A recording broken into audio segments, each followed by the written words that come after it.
Hi there. How are you? Welcome to another reading. This is going to be a night of short stories. I thought it'd be nice to take a short break from 1984 since that's going to be quite a long series as it already kind of is. But tonight I wanted to do some science fiction short stories about um I don't know. I looked up jungle sci fi stories and I picked a couple. One of them is The Cage by Bertram Chandler, and the other is A Sound of Thunder by Ray Bradbury. And this is nearly a Ray Bradbury fan page because I've done several short stories of his already, and it's always a pleasure. So I'm going to start with The Cage by Bertram Chandler. Now, this was published in 1957, and it's basically a science fiction story about humans in captivity on an alien planet. So that should be interesting. And yeah, I don't imagine it will be too long, so let's get into it, shall we? Alright. This is The Cage by Bertram Chandler. Imprisonment is always a humiliating experience, no matter how philosophical the prisoner.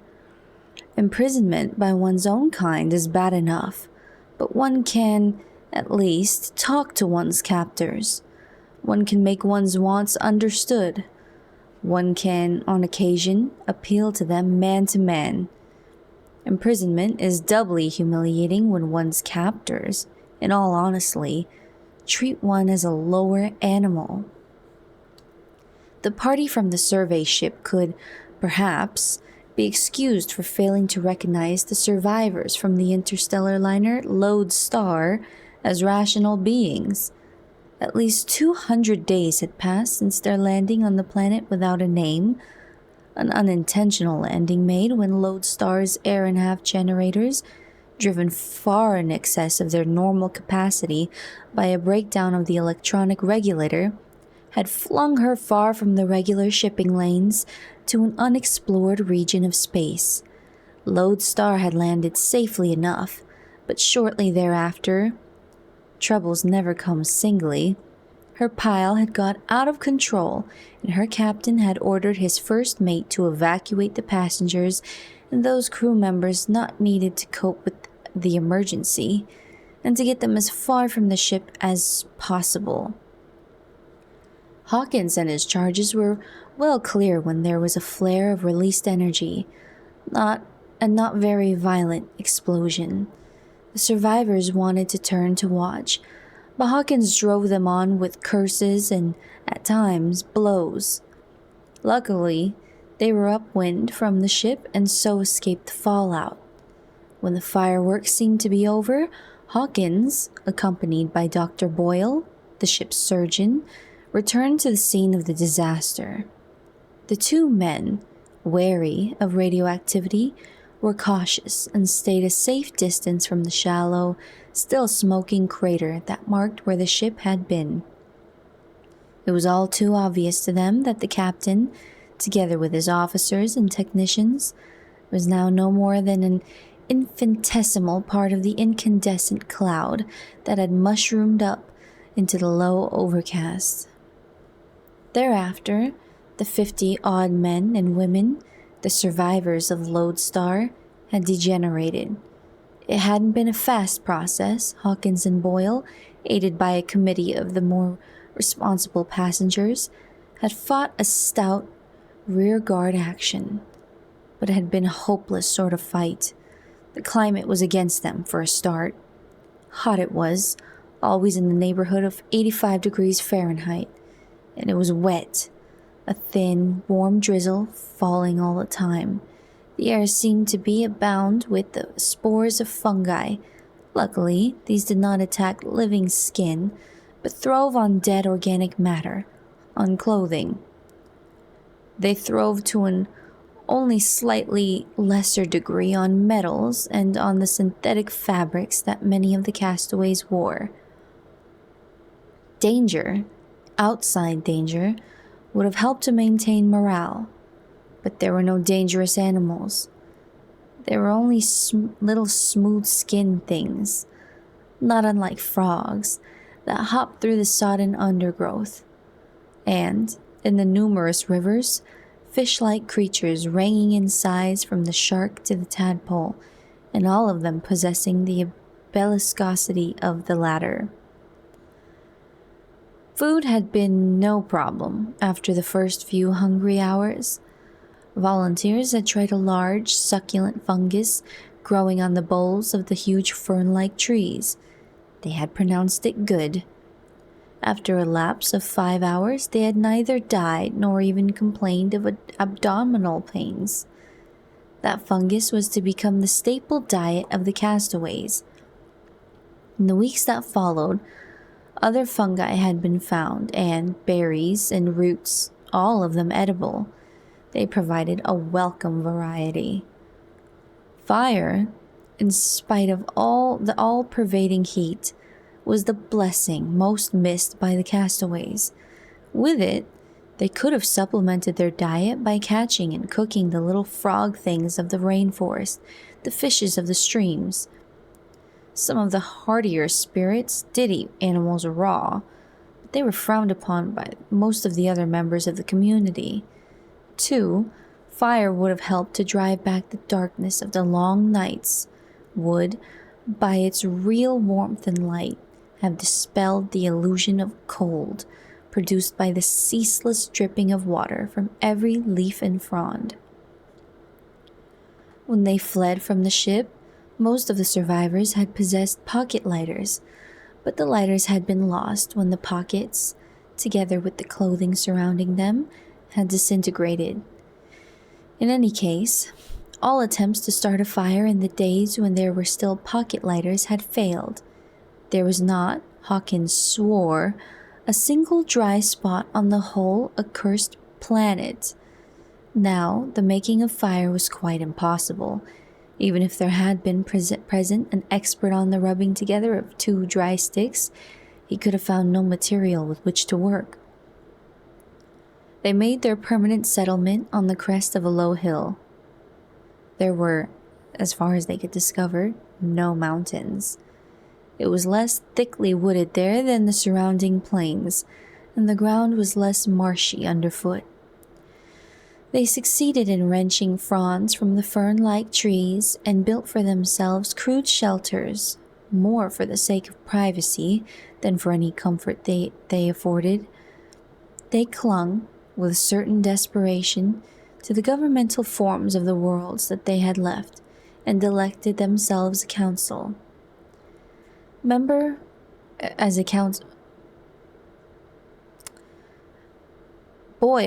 the ship's surgeon, was their chief. Hawkins, rather to his surprise, was returned as a council member by a majority of only 2 votes. On thinking it over, he realized that many of the passengers must still bear a grudge against the ship's executive staff for their present predicament. The first council meeting was held in a hut, if so it could be called, especially constructed for the purpose. The council members squatted in a rough circle. Boyle, the president, got slowly to his feet. Hawkins grinned wryly as he compared the surgeon's nudity with the pomposity that he seemed to have assumed with his elected rank, as he compared the man's dignity with the unkempt appearance presented by his uncut, uncombed gray hair, his uncombed and straggling gray beard. "Ladies and gentlemen," began Boyle. Hawkins looked around him at the naked, pallid bodies, at the stringy, lustreless hair, the long, dirty fingernails of the men, and the unpainted lips of the women. He thought, I don't suppose I look much like an officer and a gentleman myself. Ladies and gentlemen, said Boyle, we have been, as you know, elected to represent the human community upon this planet. I suggest that at this, our first meeting, we discuss our chances of survival, not as individuals, but as a race. I'd like to ask Mr. Hawkins what our chances are of being picked up, shouted one of the two women members, a dried-up, spinsterish creature with prominent ribs and vertebrae. Slim, said Hawkins. As you know, no communication is possible with other ships or with planet stations when the interstellar drive is operating. When we snapped out of the drive and came in for our landing, we sent out a distress call, but we couldn't say where we were. Furthermore, we don't know that the call was received. Miss Taylor, said Boyle huffily. Mr. Hawkins, I would remind you that I am the duly elected president of this council. There will be time for a general discussion later. As most of you may already have assumed, the age of this planet, biologically speaking, corresponds roughly with that of Earth during the Carboniferous era. As we know, no species yet exists to challenge our supremacy. By the time such a species does emerge, something analogous to the giant lizards of Earth's Triassic era, we should be well established. We shall be dead, called one of the men. We shall be dead, agreed the doctor, but our descendants will be very much alive. We have to decide how to give them as good a start as possible. Language we shall bequeath to them. Never mind the language, Doc, called the other woman member.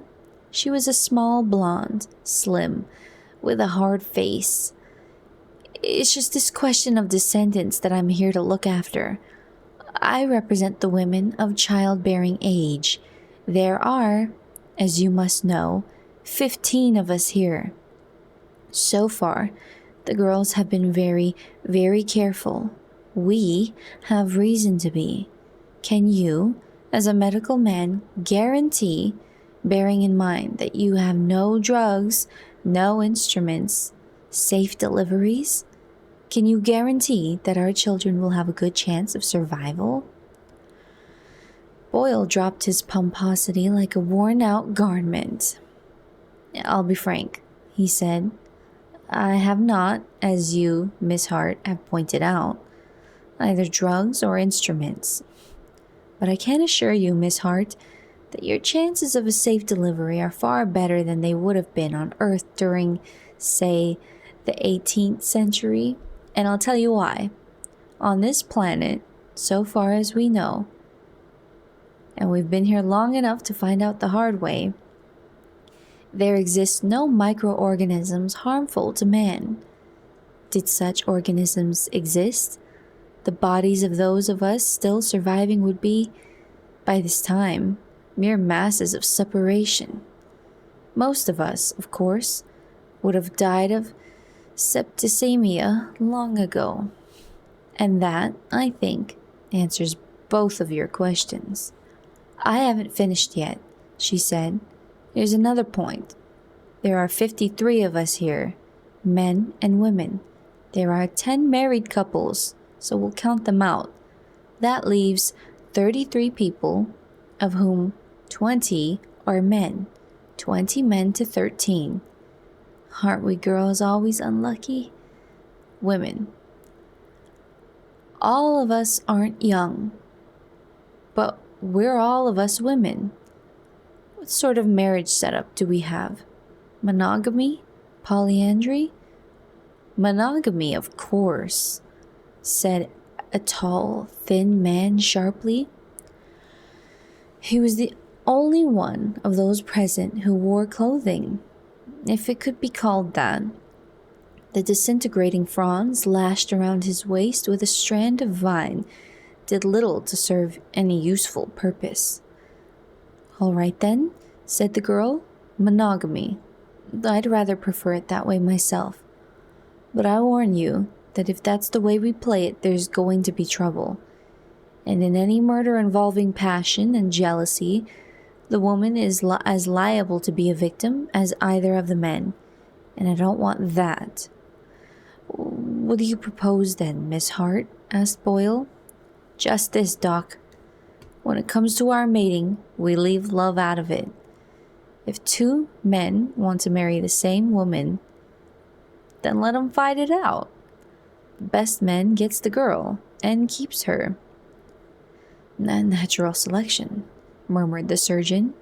I'm in favor, but we must put it to the vote. At the crest of the hill was a shallow depression, a natural arena. Around the rim sat the castaways, all but 4 of them. One of the 4 was Dr. Boyle. He had discovered that his duties as president embraced those of a referee.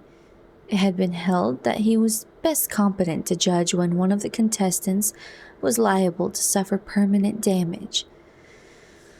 Another of the 4 was the girl Mary Hart. She had found a serrated twig with which to comb her long hair, had contrived a wreath of yellow flowers with which to crown the victor. Was it, wondered Hawkins as he sat with the other council members, a hankering after an earthly wedding ceremony, or was it a harking back to something older and darker? A pity that these blasted molds got our watches, said the fat man on Hawkins' right. If we had any means of telling the time, we could have rounds, make a proper prize fight out of it. Hawkins nodded. He looked at the 4 in the center of the arena, at the strutting, barbaric woman, at the pompous old man, at the 2 dark-bearded young men with their glistening white bodies. He knew them both. Fennett had been a senior cadet of the ill-fated Lodestar. Clemens, at least 7 years Fennett's senior, was a passenger, had been a prospector from the frontier worlds. If we had anything to bet with, said the fat man happily, I'd lay it on Clemens. That cadet of yours hasn't a snowball's chance in hell. He's been brought up to fight clean. Clemens has been brought up to fight dirty. Fennett's in better condition, said Hawkins. He's been taking exercise, while Clemens has just been lying around sleeping and eating. Look at the paunch on him. There's nothing wrong with good, healthy flesh and muscle, said the fat man, patting his own paunch. No gouging, no biting, called the doctor. And may the best man win. He stepped back smartly, away from the contestants, stood with the Hart woman. There was an air of embarrassment about the pair of them as they stood there, each with his fists hanging at his sides. Each seemed to be regretting that matters had come to such a pass. Go on, screamed Mary Hart at last. Don't you want me?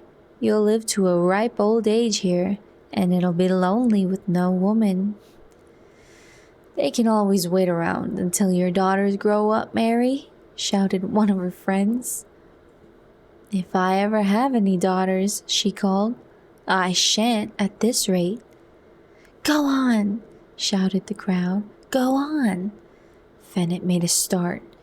He stepped forward almost diffidently, dabbed with his right fist at Clemens' unprotected face. It wasn't a hard blow, but it must have been painful. Clemens put his hand up to his nose, brought it away and stared at the bright blood staining it. He growled, lumbered forward with arms open to hug and crush. The cadet danced back, scoring twice more with his right. Why doesn't he hit him? Demanded the fat man. And break every bone in his fist? They aren't wearing gloves, you know, said Hawkins. Fennett decided to make a stand. He stood firm, his feet slightly apart, and brought his right into play once more. This time, he left his opponent's face alone, went for his belly instead. Hawkins was surprised to see that the prospector was taking the blows with apparent equanimity. He must be, he decided, much tougher in actuality than in appearance. The cadet sidestepped smartly and slipped on the wet grass. Clemens fell heavily onto his opponent. Hawkins could hear the whoosh as the air was forced from the lad's lungs. The prospector's thick arms encircled Fennett's body, and Fennett's knee came up viciously to Clemens' groin. The prospector squealed, but hung on grimly.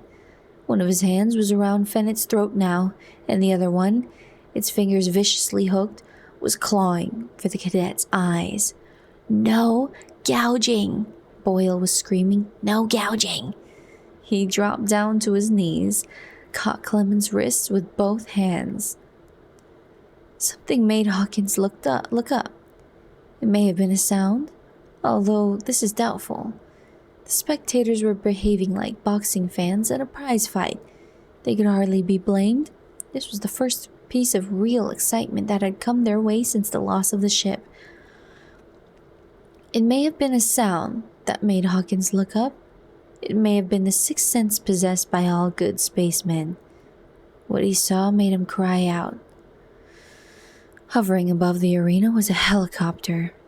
There was something about the design of it, a subtle oddness, that told Hawkins that this was no earthly machine. From its smooth, shining belly dropped a net, seemingly of dull metal. It enveloped the struggling figures on the ground, trapped the doctor and Mary Hart. Hawkins shouted again, a wordless cry. He jumped to his feet, ran to the assistance of his ensnared companions. The net seemed to be alive. It twisted itself around his wrists, bound his ankles. Others of the castaways rushed to aid Hawkins. "Keep away," he shouted. "Scatter." The low drone of the helicopter's rotors rose in a pitch. The machine lifted. In an incredibly short space of time, the arena was to the first mate's eyes no more than a pale green saucer in which little white ants scurried aimlessly. Then the flying machine was above and through the base of the low clouds, and there was nothing to be seen but drifting whiteness. When, at last, it made its descent, Hawkins was not surprised to see the silvery tower of a great spaceship standing among the low trees on a level plateau. The world to which they were taken would have been a marked improvement on the world they had left, had it not been for the mistaken kindness of their captors. The cage in which the three men were housed duplicated, with remarkable fidelity, the climatic condition of the planet upon which the lodestar had been lost. It was glassed in, and from sprinklers in its roof fell a steady drizzle of warm water. A couple of dispirited tree ferns provided little shelter from the depressing precipitation.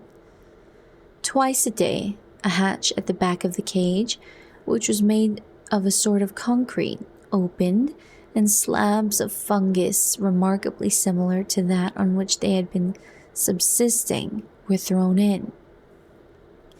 There was a hole in the floor of the cage. This the prisoners rightly assumed was for sanitary purposes. On either side of them were other cages. In one of them was Mary Hart, alone. She could gesture to them, wave to them, and that was all. The cage on the other side held a beast, built on the same general lines as a lobster, but with a strong resemblance to a kind of squid.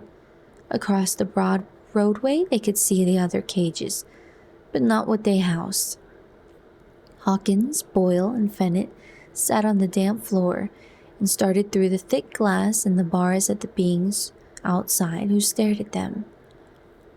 "If only they were humanoid," sighed the doctor. "If only they were the same shape as we are, we might make a start towards convincing them that we, too, are intelligent beings." "They aren't the same shape," said Hawkins, "and we, where the situation's reversed, will take some convincing that 3 six-legged beer barrels were men and brothers. Try Pythagoras' theorem again," he said to the cadet. Without enthusiasm, the youth broke fronds from the nearest tree fern. He broke them into smaller pieces, then on the mossy floor, laid them out in the design of a right-angled triangle, with squares constructed on all three sides. The natives, a large one slightly smaller, and a little one, regarded him incuriously with their flat, dull eyes. The large one put the tip of a tentacle into a pocket. The things wore clothing, and pulled out a brightly colored packet, handed it to the little one. The little one tore off the wrapping, started stuffing pieces of some bright blue confection into the slot on its upper side that, obviously, served it as a mouth. "I wish they were allowed to feed animals," sighed Hawkins. "I'm sick of that damned fungus." "Let's recapitulate," said the doctor. "After all, we've nothing else to do. We were taken from our camp by the helicopter, 6 of us. We were taken to the survey ship, a vessel that seemed in no way superior to our own interstellar ships. You assure us, Hawkins, that the ship used the 1.5 drive or something so near to it as to be its twin brother." "Correct," agreed Hawkins. "On the ship, we're kept in separate cages. There's no ill treatment. We're fed and watered at frequent intervals. We land on this strange planet, but we see nothing of it. We're hustled out of cages like so many cattle into a covered van. We know that we're being driven somewhere. That's all. The van stops, the door opens, and a couple of these animated beer barrels poke in poles with smaller editions of those fancy nets on the end of them. They catch Clemens and Miss Taylor, drag them out. We never see them again. The rest of us spend the night and the following day and night in individual cages. The next day, we're taken to this zoo." "Do you think they were vivisected?" asked Fennett. "I never liked Clemens, but I'm afraid they were," said Boyle. "Our captors must have learned of the difference between the sexes by it. Unluckily, there's no way of determining intelligence by vivisection." "The filthy brutes!" shouted the cadet. "Easy, son," counseled Hawkins. "You can't blame them, you know. We've vivisected animals a lot more like us than we are to these things. The problem," the doctor went on, "is to convince these things, as you call them, Hawkins, that we are rational beings like themselves. How would they define a rational being? How would we define a rational being?" "Someone who knows Pythagoras' theorem," said the cadet sulkily. "I read somewhere," said Hawkins, "that the history of man is the history of the fire-making, tool-using, animal." "Then make fire," suggested the doctor. "Make us some tools and use them." "Don't be silly. You know that there's not an artifact among the bunch of us. No false teeth even, not even a metal filling. Even so," he paused, "when I was a youngster, there was, among the cadets in the interstellar ships, a revival of the old arts and crafts. We considered ourselves in a direct line of descent from the old windjammer sailormen, so we learned how to splice rope and wire, how to make sennit and fancy knots and all the rest of it. Then one of us hit on the idea of basket making. We were in a passenger ship and we used to make our baskets secretly, daub them with violent colors, and then sell them to passengers as genuine souvenirs from the lost planet of Arcturus the Sixth. There was a most distressing scene when the old man and the mate found out. "What are you driving at?" asked the doctor. "Just this. We will demonstrate our manual dexterity by the weaving of baskets. I'll teach you how." "It might work," said Boyle slowly. "It just might work. On the other hand, Don't forget that certain birds and animals do the same sort of thing. On Earth, there's the beaver, who builds quite cunning dams. There's the bower bird, who makes a bower for his mate as part of the courtship ritual. The head keeper must have known of creatures whose courting habits resembled those of the Terran bower bird. After 3 days of feverish basket making, which consumed all the bedding and stripped the tree ferns, Mary Hart was taken from her cage and put in with the 3 men. After she had got over her hysterical pleasure at having somebody to talk to again, she was rather indignant. It was good, thought Hawkins drowsily, to have Mary with them. A few more days of solitary confinement must surely have driven the girl crazy. Even so, having Mary in the same cage had its drawbacks. He had to keep a watchful eye on young Fennett. He even had to keep a watchful eye on Boyle, the old goat. Mary screamed. Hawkins jerked into complete wakefulness. He could see the pale form of Mary. On this world, it was never completely dark at night, and, on the other side of the cage, the forms of Fennett and Boyle. He got hastily to his feet, stumbled to the girl's side. "What is it?" he asked. I don't know. Something small, with sharp claws that ran over me." "Oh," said Hawkins. "That was only Joe." "Joe?" she demanded. "I don't know exactly what he or she is," said the man. "I think he's definitely he," said the doctor. What is Joe?" she asked again. "He must be the local equivalent to a mouse," said the doctor, "although he looks nothing like one. He comes up through the floor somewhere to look for scraps of food. We're trying to tame him." "You encourage the brute?" she screamed. "I demand that you do something about him at once. Poison him or trap him. Now." "Tomorrow," said Hawkins. "Now," she screamed. "Tomorrow," said Hawkins firmly. The capture of Joe proved to be easy. 2 flat baskets hinged like the valves of an oyster shell under the trap. There was bait inside, a large piece of the fungus. There was a cunningly arranged upright that would fall at the least tug of the bait. Hawkins, lying sleepless on his damp bed, heard the tiny click and thud that told him that the trap had been sprung. He heard Joe's indignant chitterings, heard the tiny claws scrabbling at the stout basketwork. Mary Hart was asleep. He shook her. "We've caught him," he said. "Then kill him," she answered drowsily. But Joe was not killed. The 3 men were rather attached to him. With the coming of daylight, they transferred him to a cage that Hawkins had fashioned. Even the girl relented when she saw the harmless ball of multicolored fur bouncing indignantly up and down in its prison. She insisted on feeding the little animal, exclaimed gleefully when the thin tentacles reached out and took the fragment of fungus from her fingers. For 3 days they made much of their pet.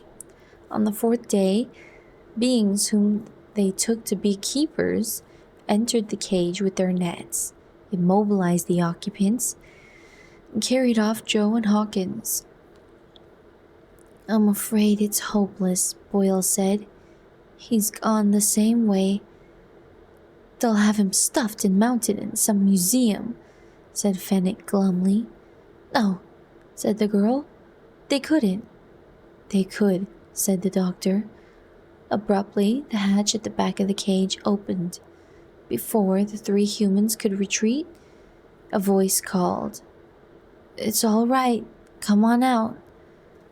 Hawkins walked into the cage. He was shaved, and the beginnings of a healthy tan had darkened the pallor of his skin. He was wearing a pair of trunks fashioned from some bright red material. "Come on out," he said again. "Our hosts have apologized very sincerely, and they have more suitable accommodation prepared for us. Then, as soon as they have a ship ready, we're to go pick up the other survivors." "Not so fast," said Boyle. "Put us in the picture, will you? What made them realize that we were rational beings?" Hawkins' face darkened. "Only rational beings," he said. "Put other beings in cages." And that's the end of the story. That was The Cage by Bertram Chandler. Well, that was published in 1957, I believe. And so, like some of the other old sci-fi stories we've read, it definitely has the older themes as far as the character dynamics go and the gender dynamics. But aside from that, I think what's important here, because I always like to make discussion out of what we read, even if it's short, it's a little more difficult. But the last line was the focus of the whole story, right? Only rational beings put other beings in cages. Because throughout the story, they wanted to know how to convince these alien beings that they were intelligent enough and that they didn't deserve this kind of animal treatment. And so I thought, I don't want to miss the point, first of all. And I don't read these in advance, so every time I try to think of what to talk about, it's an evolving thought, okay? But I thought it was interesting that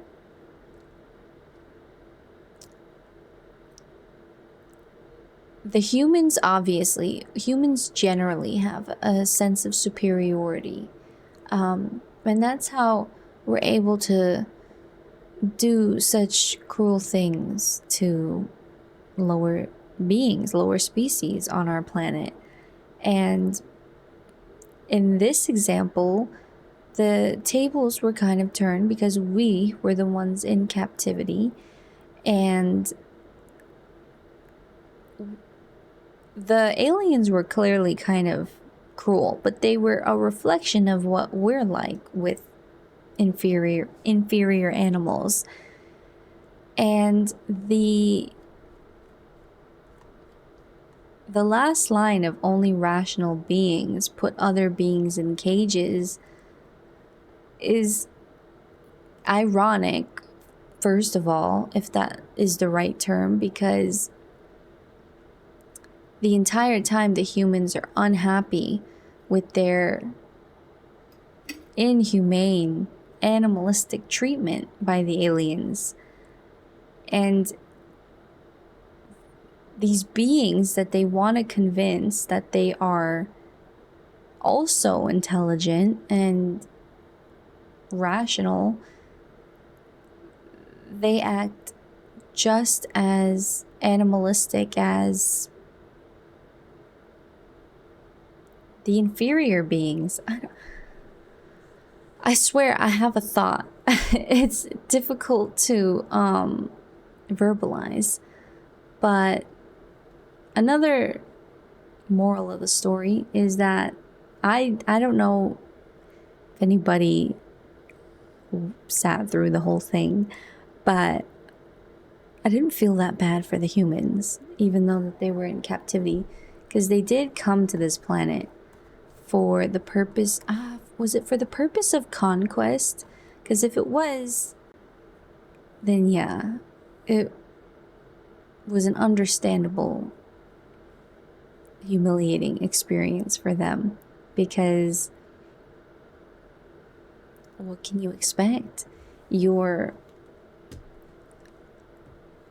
like conquistadors coming to another planet, and you get very unpleasant treatment, and yet the only thing that really mattered was to not be treated poorly by these intelligent beings, which was kind of a pleasing aspect of it, if I can't lie. But yeah, not too much to extract here for me personally. But yeah, it was a good little short story. It was a stark look at how humans react to inferior animals and what it's like when the tables are turned. So that was a good story. I have one more, and it's going to be another sci-fi, but this one is going to be by Ray Bradbury, and it is actually it's probably fair to credit it as the birth of the term butterfly effect, because it is about a future where people can take like a time travel safari, and they're going to use it, but as with any time travel story, even as something as small as stepping on a butterfly can have very drastic consequences. So that one is going to be about like chaos theory, and I'm going to read it right now, but I'm going to switch over the stream so that I can update the stream info properly. But I'll be back in like 2 minutes. So if you want to listen to that one, I'm going to start that one in just a couple minutes. I'll be right back, all right? So thank you. See you, hopefully,